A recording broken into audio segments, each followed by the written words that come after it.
दोस्तों, हमारा नाम हिमांशु ब्रह्मण्या है और आपके चैनल का नाम है हिमांशु ब्रह्मण्या स्टडी पॉइंट। ठीक है भाई, आज हम जो पढ़ेंगे, आज हम लाइसोसोम के बारे में पढ़ेंगे, अर्थात पाचक काय के बारे में पढ़ेंगे। क्लियर है पॉइंट?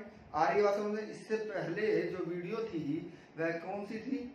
मोस्ट इंपोर्टेंट थी। देखिएगा, हमने माइक्रो कोशिकांग सारे पढ़ाए जाएंगे, पूरी साइटोलॉजी आपको पढ़ाई जाएगी। साइटोलॉजी के बाद में आपको बैक्टीरियोलॉजी पढ़ाई जाएगी, जीवाणु विज्ञान पढ़ाया जाएगा। ठीक है, जीवाणु विज्ञान पढ़ाने के बाद में आपको वायरोलॉजी पढ़ाई जाएगी, यानी कि विषाणु विज्ञान पढ़ाया जाएगा। उसके बाद में जो प्लांट हैं उनके जो समूह होते हैं, ब्रायोफाइटा, ट्रेडोफाइटा, एंजियोस्पर्म, जीनोस्पर्म, है ना, एक बीजपत्री, द्विबीजपत्री, सबके बारे में आपको बताया जाएगा। क्लियर है? आ रही बात हमें। उसके बाद में फिर आपको मानव के शरीर में चले जाएंगे। ठीक है, मानव शरीर के बारे में, उनके बारे में बताएंगे। ठीक है, विटामिन के बारे में बताएंगे, प्रोटीन के बारे में बताएंगे। यानी कि अभी ये समझिएगा कि 30 से 40 वीडियो में आपका, या 20 से 30 वीडियो में आपका जो है जीव विज्ञान पूरा समाप्त हो जाएगा। उसके बाद फिजिक्स स्टार्ट करेंगे या फिर केमिस्ट्री स्टार्ट करेंगे। ठीक है, क्लियर है पॉइंट? आ रही है बात समझ में? डेली हम वीडियो डालते हैं, आपको पता ही है। और जो नए व्यूअर्स हैं जिन्होंने हमारे चैनल को सब्सक्राइब नहीं किया है, तो हमारे चैनल को सब्सक्राइब कर ले और बेल आइकन ऑन कर ले, और भैया शेयर भी कर दीजिएगा, है ना। शेयर करने से क्या होगा कि औरों का भी भला होगा, अपना ही भला नहीं होना चाहिए, औरों का भी भला होना चाहिए, है ना। ठीक है, और दूसरी बात यह है कि अगर वीडियो आपको थोड़ी भी अच्छी लगे तो इसे लाइक जरूर कर दीजिएगा। ठीक है, आइए स्टार्ट करते हैं। लाइसोसोम। तो लाइसोसोम है क्या वास्तव में? देखिएगा, बिल्कुल ध्यान से समझना है। लाइसोसोम की बात करें अगर हम, तो लाइसो माने क्या होता है? लाइसो माने होता है डाइजेस्टिव। क्या होता है? डाइजेस्टिव, अर्थात पाचन, अर्थात पाचन की बात कर रहे हैं। क्लियर है पॉइंट? आ रही है बात समझ में? और सोम्स, वास्तव में सोम्स कहां से आया है? सोम्स सोमा से आया है। किससे आया है? सोमा से। किससे? सोमा से। सोमा का अर्थ क्या होता है? वास्तव में बॉडी होता है। क्या होता है? बॉडी, है ना, शरीर होता है ना। तो यानी कि जो इसका पाचन करे, शरीर का पाचन करे, उसे हम क्या कहते हैं? लाइसोसोम। बहुत ही महत्वपूर्ण है, यहां से प्रश्न बनता है। आइएगा देखिएगा,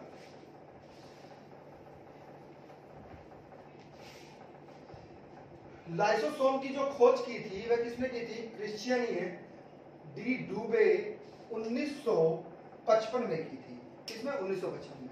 अब एक कवक है, ठीक है, एक कवक है जिसका नाम क्या है? न्यूरोस्पोरा है। क्या नाम है? न्यूरोस्पोरा है। इसमें लाइसोसोम की जो खोज की थी वह किसने की थी? पी मेंटली ने की थी। पी मेंटली ने की थी। यह भी प्रश्न पूछा जाता है, इंपॉर्टेंट है। अगर हम आकार की बात करें तो इसका आकार जो होता है 0.23 माइक्रोन से लेकर 0.50 माइक्रोन तक होता है ना। और ये वास्तव में क्या होता है? एक झिल्ली जैसा होता है, थैली जैसी संरचना में होता है। ठीक है, आ रही है बात समझ में? लेकिन स्तरधारियों में बड़ा भी हो सकता है। कितना हो सकता है? 0.8 माइक्रोन तक भी हो सकता है। ठीक है, आ रही है बात समझ में? क्लियर है पॉइंट? ठीक है, आगे देखिएगा, जो आरबीसी है, मानव की आरबीसी और प्रोकैरियोटिक सेल्स हैं, उनमें लाइसोसोम नहीं होता है। उनमें लाइसोसोम नहीं होता है। क्लियर है पॉइंट? आ रही है बात समझ में? आइएगा, वास्तव में ये संरचना कैसी है? इसकी संरचना जो होती है लाइसोसोम की, वो थोड़ी सी गोलाकार होती है। इस तरह की शेप में होता है, एक ही झिल्ली होती है। ठीक है, क्या होती है? एक ही झिल्ली होती है इसके पास में, बाह्य झिल्ली होती है बस। ठीक है, कौन सी? बाह्य झिल्ली होती है। और ये वास्तव में कैसा होता है? थैले जैसा या गोलाकार, है ना। आ रही है बात समझ में? और इसमें क्या रहते हैं? वास्तव में इसमें एंजाइम भरे रहते हैं। क्या रहते हैं? एंजाइम भरे रहते हैं। विषाक्त एंजाइम, जहरीले एंजाइम भरे रहते हैं। क्या रहते हैं? विषाक्त एंजाइम भरे रहते हैं, जहरीले एंजाइम भरे रहते हैं। ठीक है, आ रही है बात समझ में? यानी कि जो इसकी जो झिल्ली है, वास्तव में ये प्रश्न पूछा भी जाता है, जो इसकी झिल्ली है वह किससे बनी होती है? तो इसकी जो झिल्ली बनी होती है वास्तव में वह वसा प्लस प्रोटीन से मिलकर बनी होती है। किससे? वसा और प्रोटीन से मिलकर बनी होती है। क्लियर है पॉइंट? आ रही है बात समझ में? यानी कि लिपोप्रोटीन की बनी होती है। किसकी? लिपोप्रोटीन की बनी होती है। ये प्रश्न भी आपसे पूछा जाता है। ठीक है, आ रही है बात समझ में? इसमें जो एंजाइम पाए जाते हैं वो कोशिका के पाचन में सहायता करते हैं। क्या? कोशिकाओं में जो पाचन क्रिया होती है ना, उनमें सहायता करते हैं। आइएगा समझिएगा। ठीक, इसका जो नाम है सुसाइटल बैग, इसको क्यों कहा गया है इसको समझिएगा, बिल्कुल ध्यान से समझना है। सुसाइटल बैग क्यों कहा जाता है, अर्थात आत्महत्या की थैली क्यों कहा जाता है? वास्तव में होता क्या है कि जब कोई भी फूड पार्टिकल या बैक्टीरिया क्या हो जाता है, कोशिका में पहुंच जाता है। ये क्या है? कोई बैक्टीरिया है या फिर कोई भोज्य कण है, ये कोशिका में पहुंच गया है। अब हुआ क्या कि जो इसके अंदर एंजाइम है, विषाक्त एंजाइम, वो क्या करते हैं, वास्तव में वह इसकी दीवार को तोड़कर यानी कि लाइसोसोम फट जाता है और इसे अंदर ले लेता है। जब इसको अंदर ले लिया तो पाचक एंजाइम जब इस बैक्टीरिया के ऊपर अर्थात भोज्य कण के ऊपर हो गए तो इसका क्या कर देते हैं, वास्तव में इसका पाचन कर देते हैं। क्या कर देते हैं? पाचन कर देते हैं, है ना? आ रही है बात समझ में? क्लियर है पॉइंट? यानी कि सुरक्षा का सबसे पहला कार्य कौन करता है? वास्तव में सुरक्षा का पहला कार्य पूछा जाता है, ये नोट कर लीजिएगा, कॉपी और पेन लेके नोट करना है। जो भी हम बोलते हैं वो सब नोट कर लिया करो। सुरक्षा का पहला कार्य कौन करता है? वास्तव में लाइसोसोम ही करता है। ठीक है, आपका होमवर्क है कमेंट में बताना है कि दूसरी सुरक्षा जब लाइसोसोम से नहीं होता तो दूसरी सुरक्षा का कार्य कौन करता है। ठीक है, क्लियर है पॉइंट? इसीलिए इसको क्या कहा जाता है, आत्महत्या की थैली कहा जाता है, क्योंकि वो कोशिकाओं का भी पाचन करता है। आगे आप देखिएगा, अभी हम बताएंगे आपको आगे। अब एक चीज और समझिएगा, बिल्कुल ध्यान से समझिएगा, जितनी भी उपापचय क्रियाएं होती है यानी कि पचाय क्रियाएं होती हैं, है ना, उनमें क्या होता है, जब ये संकुचन हो जाता है, किसका, लाइसोसोम का संकुचन हो जाता है, अर्थात यह फट जाता है और एंजाइम बाहर आ जाते हैं, तो जो पाचन क्रियाएं हैं उनमें सहायता होती है। उनमें क्या होती है? सहायता होती है। इसीलिए तो इसको क्या कहा गया है, आत्महत्या की थैली कहा गया है। यानी कि जो जब फट गया है, लाइसोसोम फट गया है और सक्रिय होकर विभिन्न पदार्थों का क्या कर देता है, विखंडन कर देता है। क्या कर देता है? विखंडन। अब किन किन पदार्थों का विखंडन कर रहा है, अगर एग्जांपल आपको दिया जाए, सपोज दैट कार्बोहाइड्रेट का भी करता है विखंडन, ठीक है, वसा का भी करता है, लिपिड का भी करता है, डीएनए का भी करता है और आरएनए का भी करता है। डीएनए और आरएनए का भी विघटन कौन करता है? वास्तव में जो इसके अंदर एंजाइम है लाइसोसोम ही करता है। कौन करता है? लाइसोसोम। ठीक है, चलेगा, इसको बाद में पढ़ते हैं, इसको अभी देखेंगे, इसको भी चर्चा करेंगे। अगर हम बात करें कि जो इसमें रिक्तिकाएं पाई जाती हैं, क्या, चलो बता देते हैं, इसके अंदर क्या होती है, रिक्तिकाएं पाई जाती हैं। तो उन रिक्तिकाओं में क्या रहते हैं, पाचक एंजाइम रहते हैं, हाइड्रोलाइटिक एंजाइम रहते हैं, जल अपघटनीय एंजाइम रहते हैं। अगर एग्जांपल दें हम, कैटेफिन रहता है, एसिड राइबोन्यूक्लियेज रहता है। देखिएगा, किसी के नाम के पीछे अगर एज लगा हुआ है, ASE, तो आंख बंद करके समझ जाइएगा कि वह क्या है, वास्तव में वह एंजाइम है ना। तो एज के लिए हम किसका प्रयोग करते हैं, एज का प्रयोग हम एंजाइम के लिए करते हैं। ठीक है, सल्फेटेज एंजाइम, ठीक है, एसिड फास्फेटेट एंजाइम, ठीक है, डीऑक्सीराइबोन्यूक्लियेज एंजाइम, ये सब एंजाइम इसमें क्या होते हैं, पाए जाते हैं। ठीक है, रिक्तिका के अंदर। और जो ये कार्य करता है, वास्तव में ये जो एंजाइम कार्य करते हैं, ये वास्तव में पीएच मान जो रहता है 5 पीएच मान पर ही ये कार्य करते हैं। Clear point? आ रही है बात समझ में? ये कितने प्रकार के होते हैं, 4 प्रकार के। देखिए, इनको समझना है, कितने प्रकार के होते हैं, 4 प्रकार के होते हैं। सबसे पहला जो होता है उसे क्या कहा गया है, उसे कहा गया है, बिल्कुल ध्यान से समझना है, प्राथमिक लाइसोसोम कहते हैं। क्या कहते हैं? प्राथमिक लाइसोसोम कहते हैं। वास्तव में प्राथमिक लाइसोसोम को ही दूसरा नाम क्या दिया गया है, बहुत ही इंपॉर्टेंट है, इसे हम संचय कण भी कहते हैं। क्या कहते हैं? संचय कण। इसे ही हम दूसरा नाम जो है इसका, इसे ही हम क्या कहते हैं, सेक्रेटरी वेसल्स भी कहते हैं, सेक्रेटरी वेसल्स भी कहते हैं। Clear point. इसकी जो संरचना होती है वह कैसी होती है, थैले जैसी होती है। ठीक है, कैसी होती है, थैले जैसी या फिर गोल होती है। क्या होती है, गोल होती है। यानी कि विभिन्न कोशिकांगों में ये अलग अलग आकार की पाई जाती है। क्या है, अलग अलग आकार की पाई जाती है। ठीक है, अब इसमें क्या है, अनेक एंजाइम होते हैं। क्या होते हैं, प्राथमिक लाइसोसोम जो होता है इसमें अनेक एंजाइम जो होते हैं, अनेक एंजाइम। अब वो क्या कर रहे हैं, देखिएगा, बिल्कुल ध्यान समझिएगा। जो आंतरिक, बिल्कुल ध्यान समझिएगा, आंतरिक जो पाचन में सहायता करते हैं, किसमें, आंतरिक पाचन में।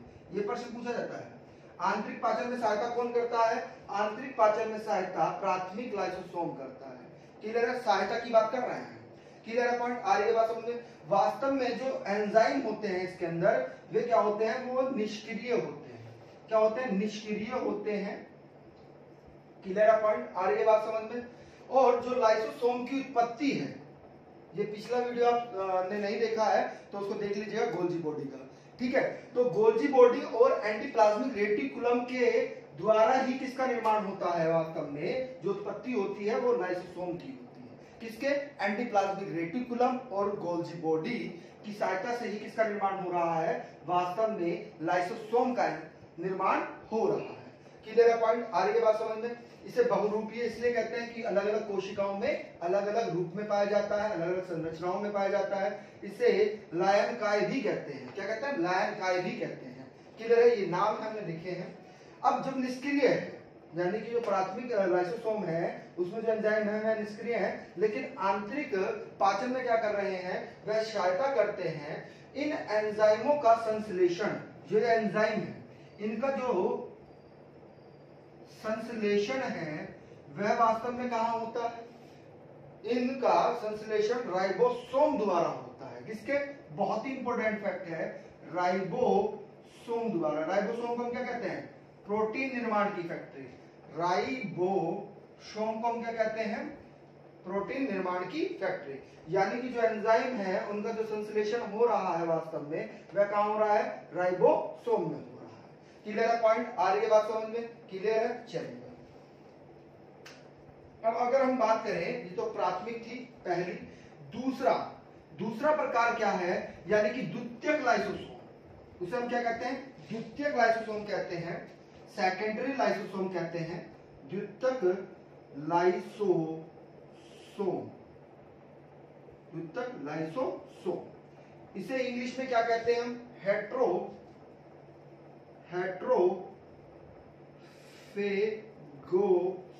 कहते हैं, हेट्रोफैगोसोम कहते हैं।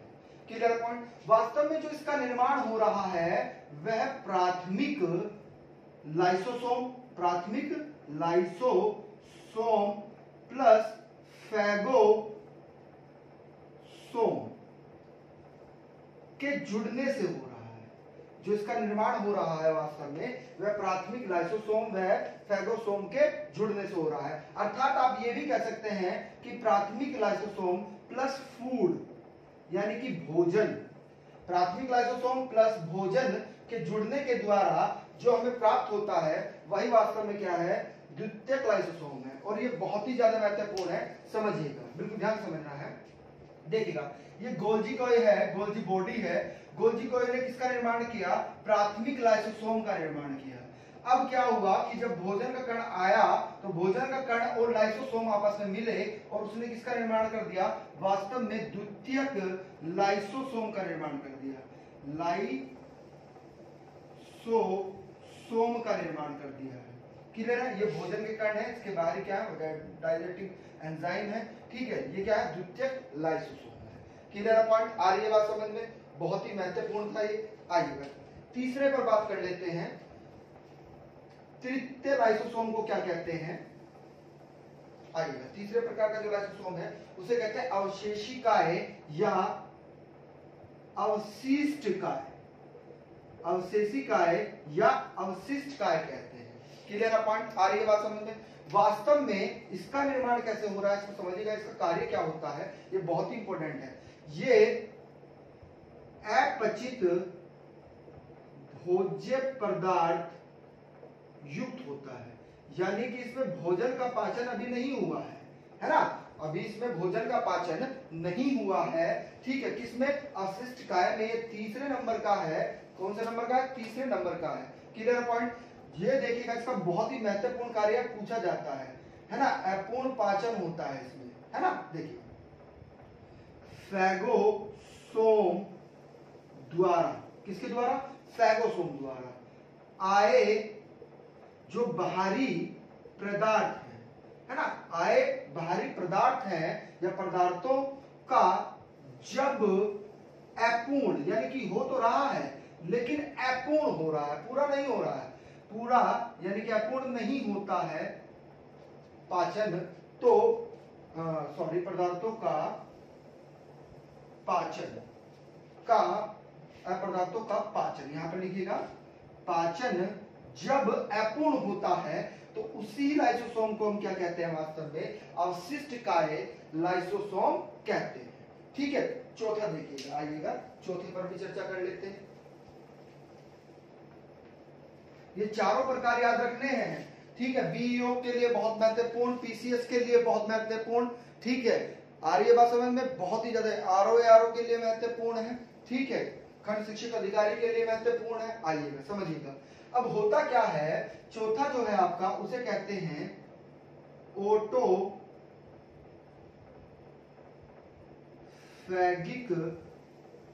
रिक्तिकाएं। हमने बताया था ना, रिक्तिकाएं पाई जाती हैं, है ना, उनमें क्या रहता है, ये सब चीजें हमने आपको बता दी हैं। रिक्तिकाएं, ओटोफैगो रिक्तिकाएं, इसे ही हम क्या कहते हैं, अन्य नाम भी है इसका, इसे ही हम ओटोफैगोसोम भी कहते हैं। क्लियर है पॉइंट? आ रही है बात समझ में? होता क्या है, जब कभी कोशिका में, देखिएगा, जब कभी कोशिका अपने अंतः कोशिका को आगे, देखिएगा, इसको समझिएगा, बिल्कुल ध्यान समझिएगा, हम लिख रहे हैं। कभी कभी क्या होता है, कभी कभी कोशिका अपने अंतः कोशिकीय, कोशिका, अंतः कोशिका, कोशिकाएं, कोशिका,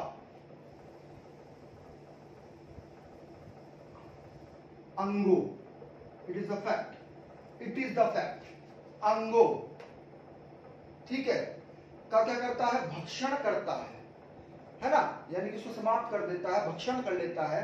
तो उसी लाइसोसोम को हम क्या कहते हैं? ओटोफैगी रिक्तिका कहते हैं। क्या कहते हैं? ओटोफैगी रिक्तिका कहते हैं। और ये वास्तव में किन किन अंगों का कर लेता है? बहुत ही महत्वपूर्ण है। ये डाइजेशन आपका जो है, बिल्कुल ध्यान से समझना है, ये एंडोप्लाज्मिक रेटिकुलम का भी कर देता है, ईआर का भी कर सकता है, माइटोकांड्रिया का भी कर सकता है। किसका? माइट्रोकांड्रिया, है ना, कोशिकांगों का भी क्या कर लेता है? भक्षण कर लेता है। आ रही है बात समझ में? क्लियर है पॉइंट? और जब ये इन अंगों का भक्षण कर लेता है, it is the most important fact, एक शब्दावली बनती है और वो पूछी जाती है। इसी क्रिया को हम क्या कहते हैं? ओटोफैगी कहते हैं। क्या कहते हैं? ओटोफैगी। यानी कि जब किसने? ओटोफैगिक रिक्तिका ने क्या किया? कोशिकांगों को, अंतः कोशिकांगों का क्या कर दिया है? भक्षण कर लिया है, समाप्त कर दिया है। तो इसी क्रिया को हम क्या कहते हैं? ओटोफैगी, ठीक है, क्रिया कहते हैं। आ रही है बात समझ में? ठीक है। और जो इससे बनी संरचना होती है, ओटोफैगी से बनी जो संरचना होती है, वही क्या कहलाती है? वही संरचना वास्तव में ओटोफैगी रिक्तिका कहलाती है, या ओटोफैगोसोम कहलाती है। क्लियर है पॉइंट? बात समझ में आ गई होगी पूर्णतः?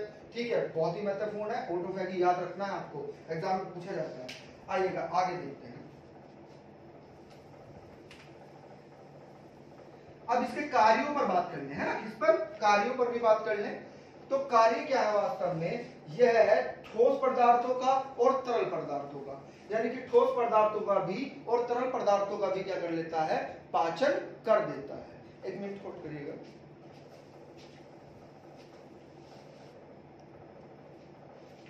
हाँ, तो ठोस पदार्थों का भी और तरल पदार्थों का भी क्या कर देता है, पाचन कर देता है।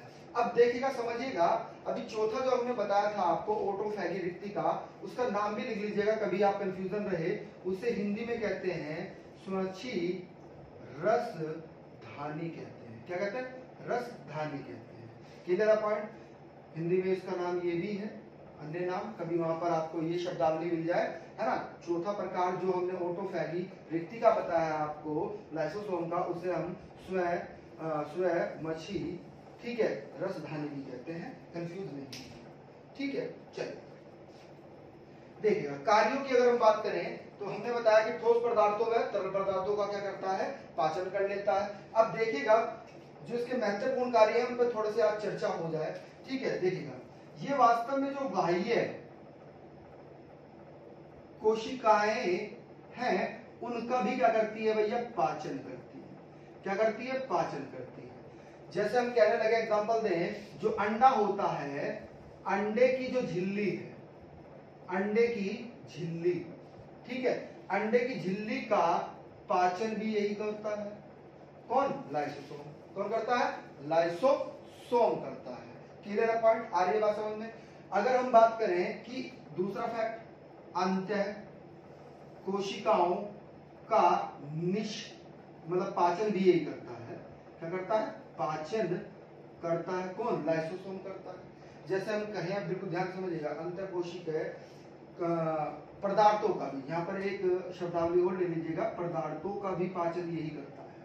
ठीक है, आ रही है बात समझ में? अब बिल्कुल ध्यान समझना है, जब कभी क्या होता है, जब कभी कोशिका को भोजन प्राप्त नहीं होता है, जब कोशिका को भोजन प्राप्त नहीं हुआ है, क्या नहीं हुआ है? भोजन प्राप्त नहीं हुआ है, तब उस कंडीशन में क्या होता है, तब उस कंडीशन में लाइसोसोम क्या करता है, जो पहले से स्टोर, जो पहले से संग्रहित है, किसमें? सेल्स में। जैसे कि एग्जांपल कहें हम, वसा की बात करें, वसा प्रोटीन, आपका ग्लाइकोजन, है ना, क्या? ग्लाइकोजन। तो इन सब का क्या कर देता है? पाचन कर देता है और ऊर्जा प्राप्त होती है। क्या होती है? ऊर्जा प्राप्त होती है। Clear point? ये था अंत्य का। अब थर्ड की अगर हम बात करें कि थर्ड क्या है इसका कार्य महत्वपूर्ण, तो तीसरा महत्वपूर्ण कार्य क्या है कि कोशिका विभाजन में सहायता करता है। किसमें? कोशिका विभाजन में सहायता करता है। बहुत ही महत्वपूर्ण कार्य है, इसका फंक्शन है। चौथा अगर हम बात करें कि जो मृत कोशिका है ना, डेड सेल्स होती है, मृत कोशिका या डैमेज कोशिका, है ना, मृत कोशिका या डैमेज कोशिका सेल्स जो होती हैं, उनका निष्कासन भी यही करता है। निष्कासन भी लाइसोसोम ही करता है। कौन करता है? लाइसोसोम ही करता है। क्लियर है पॉइंट? आ रही है बात समझ में? जैसे कि अंत्य की बात करें, अगर हम एक और एग्जांपल समझिएगा आप, ये तो हमने आपको बताया ही है।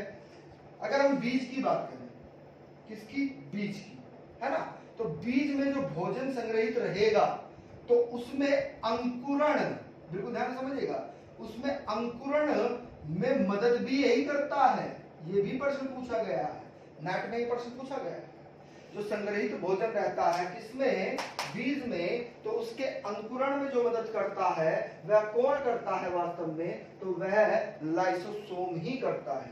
कौन करता है? लाइसोसोम करता है। अब कोशिका विभाजन की अगर हम बात करें और ज्यादा डीप जाएं, तो अगर आपसे पूछा जाए कि समसूत्री विभाजन, जिसे इंग्लिश में क्या कहते हैं? माइटोसिस कहते हैं, माइटोसिस। तो माइटोसिस का प्रारंभ जो होता है, it is the fact most important, mitosis का जो प्रारंभ होता है वह वास्तव में लाइसोसोम से ही होता है।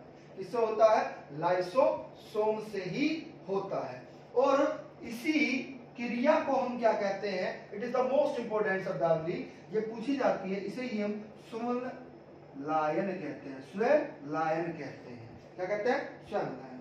यानी कि बिल्कुल ध्यान समझिए, स्वयंलायन है क्या? कोशिकांगों का जो पाचन है, ठीक है, किसका? सॉरी, जो कोशिकांगों का, किसका, कोशिकांगों का पाचन ही क्या कहलाता है, वही स्वलायन कहलाता है। क्या कहलाता है? स्वलायन। समसूत्री नहीं कहलाएगा, सॉरी, है ना। स्वलायन क्या है वास्तव में? स्वलायन कोशिकाओं का पाचन है। ठीक है, तो ये आपका लाइसोसोम था। ठीक है, इससे बाहर कोई भी प्रश्न परीक्षा में नहीं आएगा। जो नए व्यूवर्स हैं, जिन्होंने हमारी जो चैनल को सब्सक्राइब नहीं किया है, तो हमारे चैनल को सब्सक्राइब कर ले, और भैया बेल आइकन जरूर ऑन कर लीजिएगा, उससे नोटिफिकेशन आपके पास में पहुंच जाएगा। ठीक है, और शेयर भी कर दीजिएगा। ठीक है, थैंक यू।